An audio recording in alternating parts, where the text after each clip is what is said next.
Avoir une vie saine a-t-il un impact sur l'érection? Bien évidemment, oui. On entend souvent les médecins sexologues conseiller aux patients qui consultent pour dysfonction érectile d'améliorer leurs habitudes, leur mode de vie. Mais est-ce que c'est des conseils qui sont réellement efficaces? En réalité, on se doutait instinctivement depuis longtemps qu'avoir une vie saine peut être bénéfique pour la sexualité.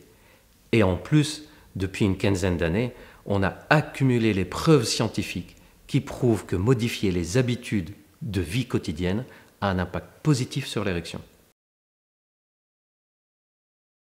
S'il y a bien un point à retenir, c'est celui-ci. Le sport a un effet archi-bénéfique sur l'érection, la libido et aussi sur la sexualité féminine. Dans une étude européenne, les chercheurs ont demandé à plus de 600 hommes de compléter le questionnaire IIEF, c'est-à-dire l'Index international de la fonction érectile, questionnaire que vous pouvez trouver sur le site et compléter.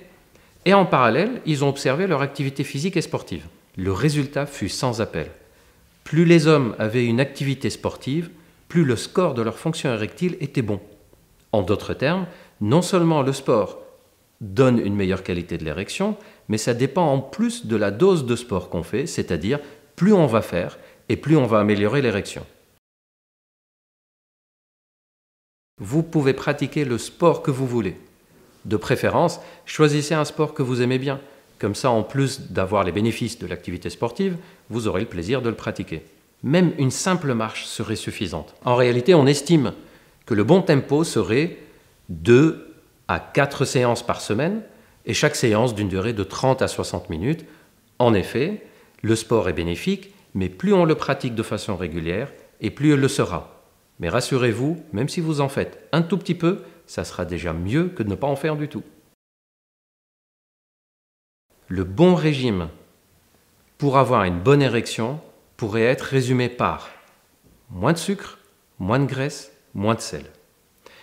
Dans une étude espagnole réalisée en 2009, les chercheurs ont demandé à une centaine d'hommes qui avaient des problèmes d'érection d'accepter de ne pas avoir des médicaments pour leurs problèmes d'érection et d'être uniquement suivis d'un point de vue diététique et activité physique. 6 mois plus tard, les hommes qui avaient réussi à suivre les conseils diététiques et à reprendre une activité physique, parmi ces hommes, 30% n'avaient plus de problème d'érection. Pourquoi seulement 30%? Parce que probablement que pour les autres, il y avait d'autres causes de la dysfonction érectile, des problèmes psychologiques, des problèmes hormonaux. Probablement aussi que pour certains, ces modifications d'habitude arrivent un peu tard pour guérir l'érection. Mais rassurez-vous, il n'est jamais trop tard, parce que même chez les personnes chez qui les artères se sont déjà abîmées, le fait d'appliquer un mode de vie sain fera de sorte que les médicaments qui leur seront prescrits seront plus efficaces. On a tous besoin d'un bon sommeil pour avoir une bonne libido et une bonne érection. Souvenez-vous que c'est pendant les phases de sommeil, en particulier les sommeils profonds qu'on appelle sommeil paradoxal, que plein de choses dans notre système neurologique, dans les sécrétions qu'on a dans notre cerveau. Donc en réalité, cette phase de sommeil, c'est un peu comme si on faisait les mises à jour dans notre corps pour que ça fonctionne le mieux. Sans un bon sommeil, c'est très difficile d'avoir une bonne sexualité. Votre corps est votre allié. Prenez-en soin, il vous le rendra bien. Offrez-lui une alimentation saine. Faites-lui faire une activité physique sportive adaptée. Laissez-lui une bonne qualité de sommeil et il vous donnera en retour non seulement une bonne érection, mais un bon état de forme général. Et il n'est jamais trop tard pour s'y mettre.